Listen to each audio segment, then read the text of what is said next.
Bonjour à tous, j'espère que vous allez bien. On se retrouve aujourd'hui pour une nouvelle vidéo. Donc ça fait longtemps qu'on n'a pas fait un face-to-face, donc bah voilà, me voilà de retour. Donc ça faisait à peu près 3 mois que j'avais pas fait de vidéo. Et puis bah là, j'ai dit bah je la fais face à vous. Donc bah la raison c'est que j'avais décidé de perdre 30 kilos, donc je m'étais dit bah tu te remettras pas en face de la caméra tout pendant que tu n'auras pas perdu ton poids. Donc en un an j'ai perdu mes 30 kilos, donc bon bah voilà, me voilà. Mais on n'est pas là pour discuter kilos puisque on est là pour faire des gâteaux, donc bah, on va pouvoir attaquer la recette. Donc si vous êtes prêts, on va attaquer les chocos d'Halloween. Alors ce sont tout simplement deux biscuits qui sont garnis d'une ganache au chocolat au lait, auquel on a décoré avec du chocolat au lait. On passe tout de suite à la liste des ingrédients.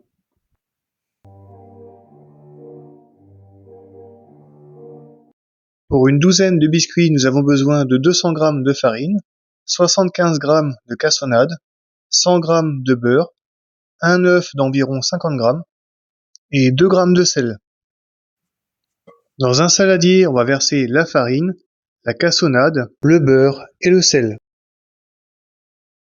Alors ce qu'on va faire, c'est qu'on va mélanger les ingrédients à la main. Donc c'est une étape qu'on peut réaliser avec les enfants. Donc il suffit de presser comme je fais le beurre pour l'incorporer avec les poudres. Et une fois que ça ressemblera à du sable, eh ben on pourra ajouter l'œuf. Donc c'est une opération qui va durer quelques minutes quand même.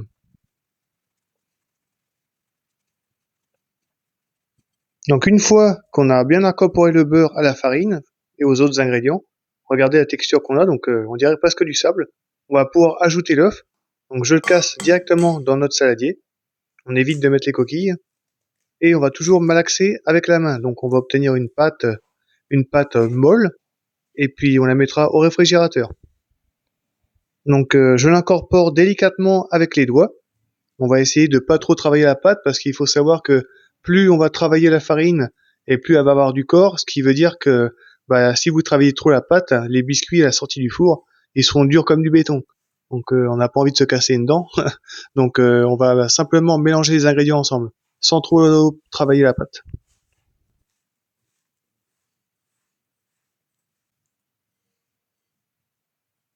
Au bout de quelques minutes, on va obtenir la texture d'une pâte. Donc on enlève l'excédent qu'on a sur les doigts et puis on va former une boule de pâte. Cette boule de pâte, on va la rouler dans du film étirable et on va la mettre au congélateur pendant 1 heure. Pendant que la pâte va refroidir et va se reposer, on va pouvoir attaquer la ganache.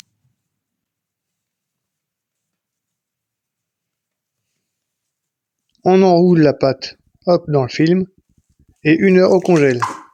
Et hop, on attaque la ganache tout de suite. Donc ganache chocolat au lait.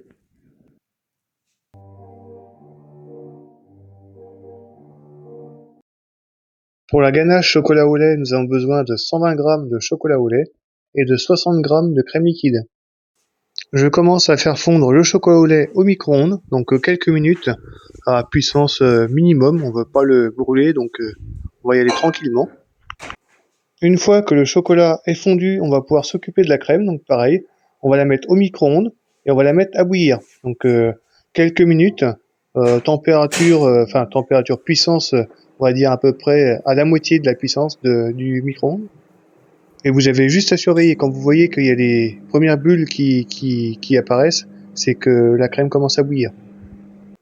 Là, ma crème est prête, vous avez vu, elle bout. Donc je vais la verser dans mon chocolat au lait. J'en verse seulement un tiers et on va mélanger avec le fouet. Une fois que la crème sera bien incorporée au chocolat, on versera rapidement encore un tiers de crème et on continuera à mélanger jusqu'à ce que on puisse tout incorporer la crème dans le chocolat.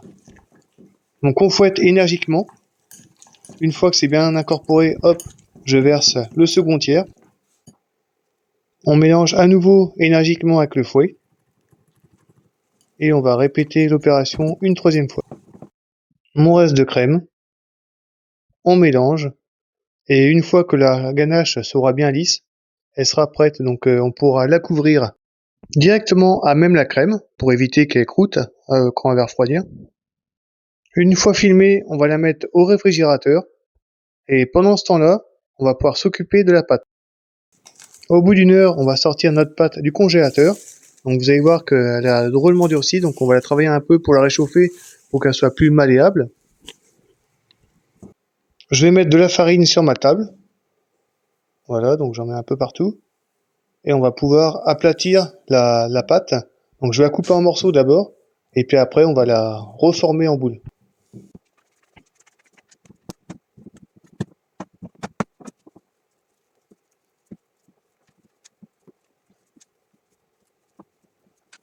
Une fois que la pâte est prête, on va pouvoir l'étaler.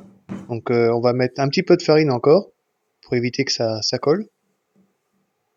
Et on va l'étaler de façon à avoir une épaisseur d'à peu près 2 à 3 mm maximum.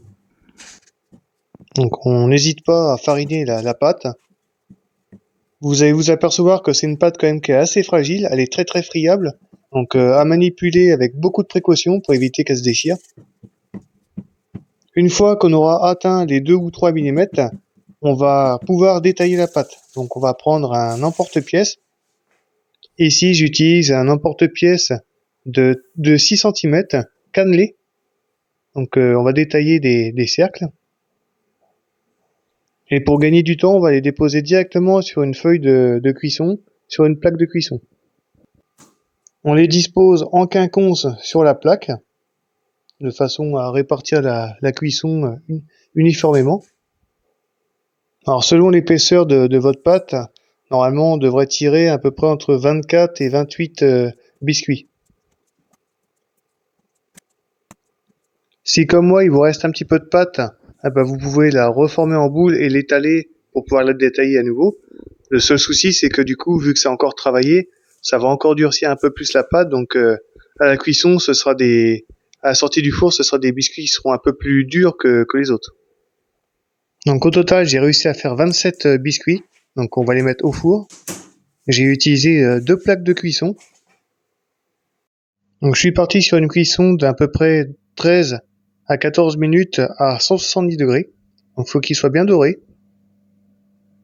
Donc à la sortie du four, ils sont super bien dorés, donc impeccable, on va pouvoir les garnir. Donc on va attendre qu'ils refroidissent, et une fois qu'ils seront froids, on pourra mettre la ganache dedans. Je sors la ganache du réfrigérateur, donc il faut qu'elle soit à 20 degrés pour pouvoir la travailler. Si vous la travaillez trop chaude, ça sera trop liquide, et si vous la travaillez quand elle est trop froide, elle sera trop dure. Donc il faut arriver à obtenir une température aux environs de 20 degrés. Alors là, étant donné qu'elle est un petit peu trop froide, je vais la mettre quelques secondes au micro-ondes, de façon à ce qu'elle reprenne un peu en température.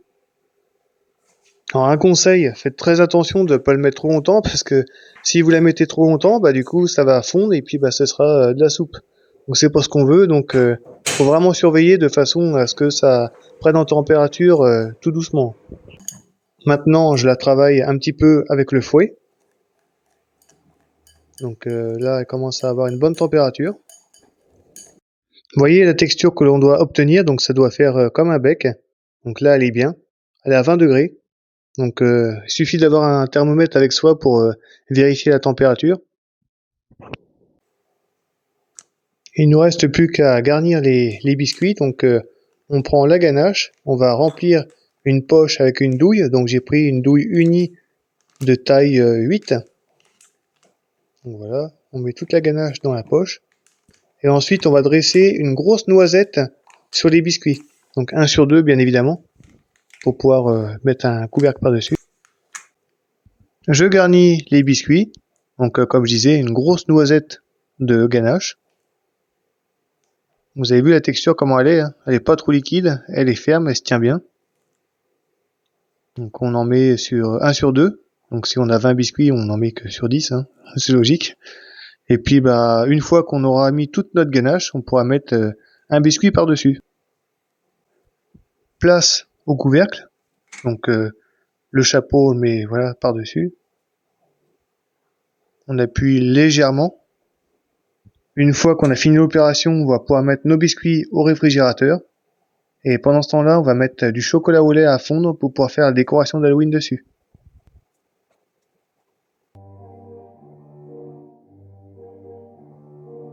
Pour la décoration, 60 g de chocolat au lait suffiront.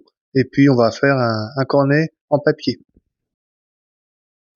On va mettre le chocolat au lait à fondre. Donc moi je vais le mettre au micro-ondes quelques minutes à puissance minimum. comme d'habitude. Une fois qu'il est fondu, on va le verser dans notre cornet. Donc moi je l'ai mis dans un bocal pour tenir droit. Donc je le verse délicatement, voilà. On va le refermer et on va pouvoir décorer nos chocos. Je commence avec l'étoile d'araignée, donc on va faire des diagonales. Donc on va en faire 4. Une fois qu'on a fait nos diagonales, on va pouvoir faire des petits traits pour imiter la toile d'araignée. Donc rien de vraiment trop compliqué. Maintenant on va pouvoir passer à l'araignée. Donc l'araignée, elle se compose d'un gros corps, d'une petite tête et de 8 pattes. Voilà l'araignée une fois finie. Donc voilà à quoi elle ressemble. Et donc la recette des chocos d'Halloween est terminée. Donc j'espère qu'elle vous plaira. Elle est vraiment super facile à réaliser, assez rapide et idéal de le faire avec les enfants. Je vous souhaite un bon dimanche et je vous dis à bientôt pour une nouvelle recette. Salut!